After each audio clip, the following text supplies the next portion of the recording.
30ஆம் அதிகாரம் 17வது வசனம்.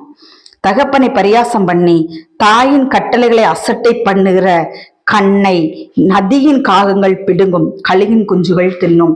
கடைசி நாட்கள் இது நடக்கும். கடைசி நாட்கள் இது நடக்கும். சுகபோகமாய் வாழ்ந்து கொண்டு எனக்கு ஒன்றுமே இல்லை.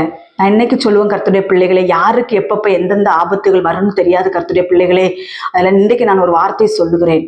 இந்த நாட்களில் சுகபோகமாய் பாவத்துல மெதந்து கொண்டு திரிகிற வாலிப பிள்ளைகள் நினைக்கிறாங்க, எங்களுக்கு தான் ஒரு பிரச்சனையும் இல்லை, நாங்கள் நல்லாத்தானே இருக்கிறோம் அப்படின்னு நீங்க நினைக்கலாம். ஒரு வேலை இன்றைக்கு சொல்லுவேன், உன் தாயின் தகப்பனை நீங்க பரியாசம் பண்ணி கொண்டு திரிகிறீங்களா?